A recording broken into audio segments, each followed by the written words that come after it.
en equipo.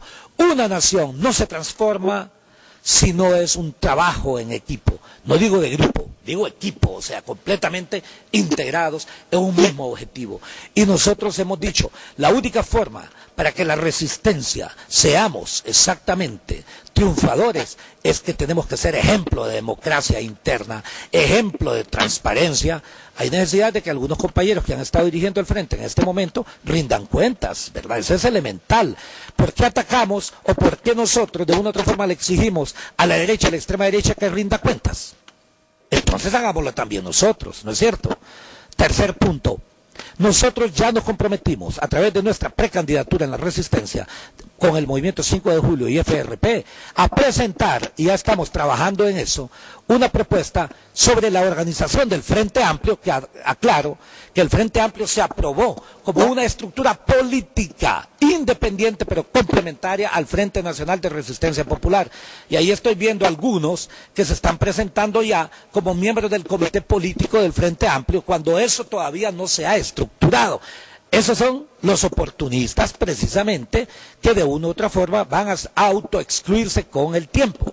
Y al mismo tiempo la gente debe entender que todos, sin excepción, todos hemos sido valientes en este proceso. No solamente una persona, ni dos, ni tres, ni los que aparecen ahí por razones que no necesariamente han sido con una democracia interna conduciendo el frente, o algunos que aparecen en la comisión política por conciliábulos. O sea, tenemos que ser críticos en esto y lo hemos dicho abiertamente en las asambleas, de forma tal que aparte de que demostremos democracia interna, demostremos tolerancia. El Frente Amplio es un frente, como su nombre lo dice, en donde todas las ideologías deben participar, en donde a nadie se le puede eliminar su símbolo.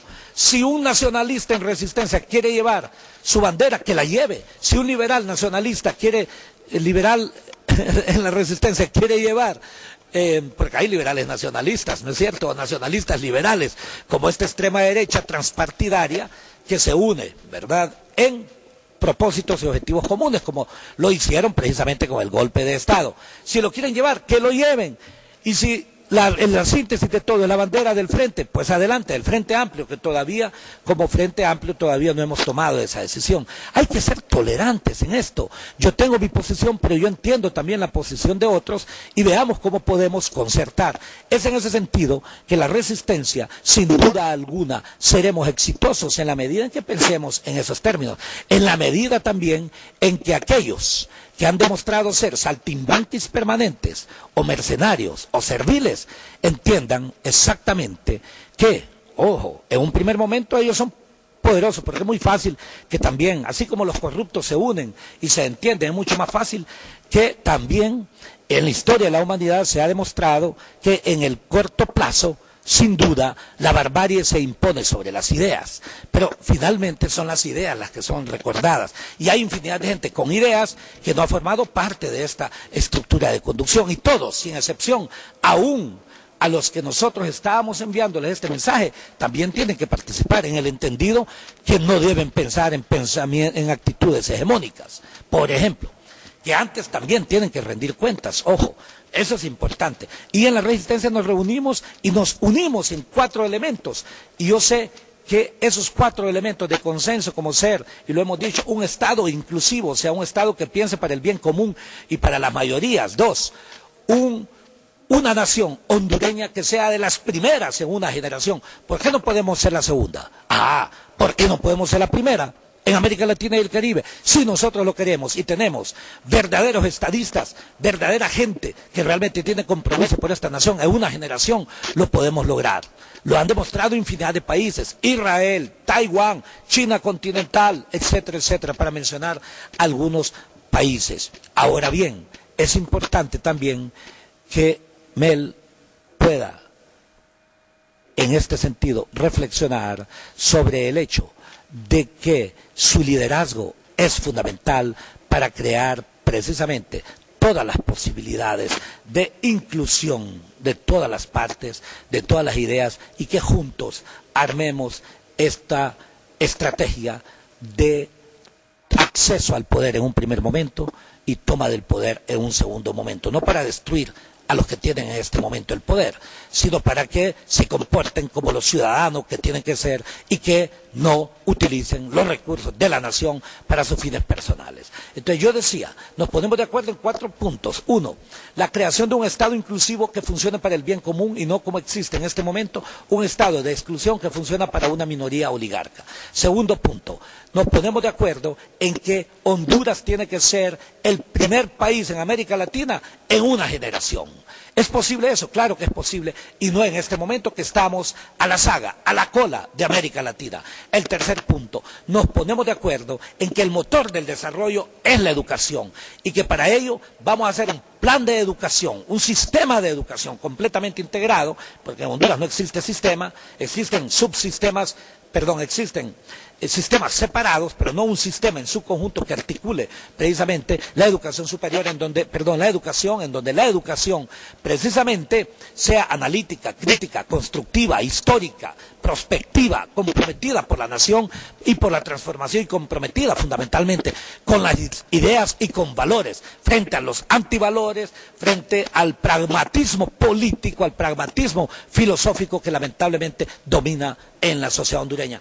Y nos comprometemos también en un cuarto tema que me parece importante. Vea que todavía no he mencionado la lucha contra la corrupción, el tema de la inseguridad, etcétera, etcétera. Podemos plantear también la necesidad del derecho al desarrollo a través, precisamente, también de generación de empleos y salarios dignos. En ese sentido, en esta nación nuestra, si nos ponemos de acuerdo en 4 cosas, 4, hay otras, pero pongámonos de acuerdo en 4, sin duda alguna nosotros en la resistencia vamos a ser imbatibles y comenzaremos a gobernar a partir del 2013.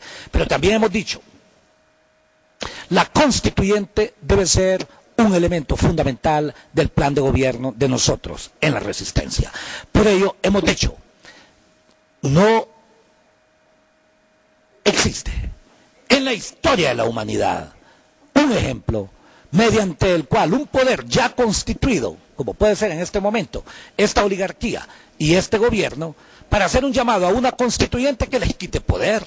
Eso es absurdo, de forma tal que solicitar un plebiscito o solicitar al mismo tiempo que se haga en este momento una constituyente con esta gente, lo único que va a hacer es convertir el Congreso en una constituyente, o sea, sería una constituyente derivada. Y aunque no lo hagan en esa forma y quieren hacerla originaria, o sea, que sea a través del mismo pueblo, ellos van a imponer todas las reglas del juego. Entonces, nuestro compromiso como precandidatos en la resistencia será ese tema de la constituyente, será el primer tema y lo vamos a anunciar el día de la toma de posesión, precisamente para instalarlo en los días inmediatos, cumpliendo con toda la normativa jurídica que hay que cumplir, porque en este país nuestro, obviamente, hay necesidad de respetar sin duda alguna el derecho. Ese tema es fundamental y sin duda alguna, en la medida en que entendamos que la resistencia es de todos nosotros, en el entendido que tampoco la resistencia es enemiga del resto, sino que es, si le parece, adversaria de otros, pero no enemiga, ojo. La oligarquía sí se comporta en enemigo, precisamente cuando ha asesinado, cuando ha calumniado, cuando ha difamado, cuando se ha apropiado de los recursos precisamente de la nación, cuando es multimillonario, dejando a una población cada vez más en la lipidia, en donde la misma clase media ya dejó de serlo para pasar a ser fundamentalmente ya un sector cercano a ser una clase deprimida y en donde pobres pasan a ser indigentes y en donde indigentes en consecuencia prácticamente son los excluidos de esta sociedad. En ese sentido debemos entender que ese nuevo proceso demanda desde este momento, y eso le corresponde fundamentalmente a mi amigo Mel como líder, entender también que en este proceso hay que hablar con todos, sin duda alguna, pero que al mismo tiempo, lo que usted dijo, licenciado, ese es un clamor sentido. A mí me han dicho, ¿por qué no anda, por ejemplo, con Monseñor Santos? Voy a tratar de evitar algunos nombres, solamente me quedo con el ejemplo de Monseñor Santos, ¿verdad? Que ya está retirándose precisamente de su función religiosa y en consecuencia pasará a ser un ciudadano que tendrá todos los derechos y obligaciones también para elegir y ser electo. ¿Por qué él no puede ser también precandidato a la presidencia de la República, por ejemplo? Pienso, ¿verdad? En ese sentido, yo sí creo que tenemos, repito, por delante un proceso complejo, y el proceso complejo no se resuelve ni se toman decisiones a través de acciones simplistas o simples. No se resuelve ni se toman decisiones a través de acciones simplistas o simples. No se resuelve ni se toman decisiones a través de acciones. Bueno, mire, tengo algunas observaciones que hacer. Número uno, me parece que el mensaje que envió el doctor Nelson Ávila es muy valedero para el movimiento político de Zelaya Rosales. Y hay que definir dos cosas. Si en realidad con Zelaya Rosales su grupo pretende tomar el poder para mejorar las condiciones del pueblo hondureño, o en todo caso es una excusa tomar el poder para disfrutar de las mieles del mismo y no ser más que un cambio de rostro o de grupo. Ese mensaje va implícito en ello. Segundo, bueno, en la autocrítica que yo aprendí podemos hacerlo entre compañeros.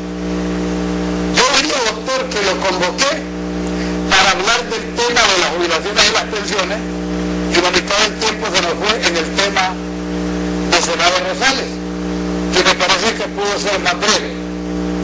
Tercero, no entiendo por qué yo conozco hombres brillantes, como el doctor Nelson Ávila, pero con todo me encuentro con la misma situación. No tienen capacidad de sintetizar. Y hablan, y hablan, y hablan. Temas interesantes. Sin embargo, ¿por qué será razón de que les cuesta sintetizar? Que a mi gusto sería una de las cualidades que mejor podían manejar nuestros líderes. Y en el caso de un economista brillante como el doctor Nelson Ávila, debería, según mi criterio, ser más capaz de resumir, sintetizar, que al final, digo yo, ya sea en el auditorio, de una pantalla de televisión, de una pantalla de radio, o en un grupo, tiene la sensación de que por algún momento, aunque el discurso sea interesante, tiende a ser o repetitivo o aburrido. Tercero, es difícil porque estos hombres con tanta capacidad como el doctor Ávila, hacerles este tipo de observaciones les incomoda. No están preparados para la autocrítica y cuesta que la absorban y la acepten. ¿Cierto? Cuarto punto, yo diría que con la candidatura del doctor Ávila, en su momento le vamos a entrar de lleno. Y como yo lo tengo como analista invitado, siempre prefiero que sus comentarios giren alrededor del tema que vamos a enfocar. Y no niego que por derivada se tenga que enfocar la cuestión de las candidaturas.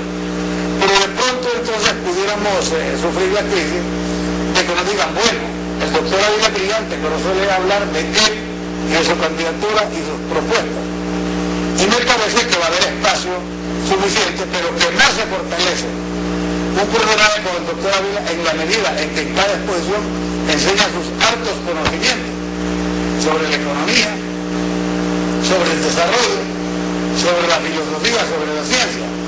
De tal manera pues que lo que voy a hacer ahora es una pausa, que es la de las 8, pero procurar que el doctor tenga el espacio entre este momento que faltan 8 para las 8 y las 8:20, que nos exponga si están o no en peligro las instituciones de los institutos de jubilaciones y pensiones.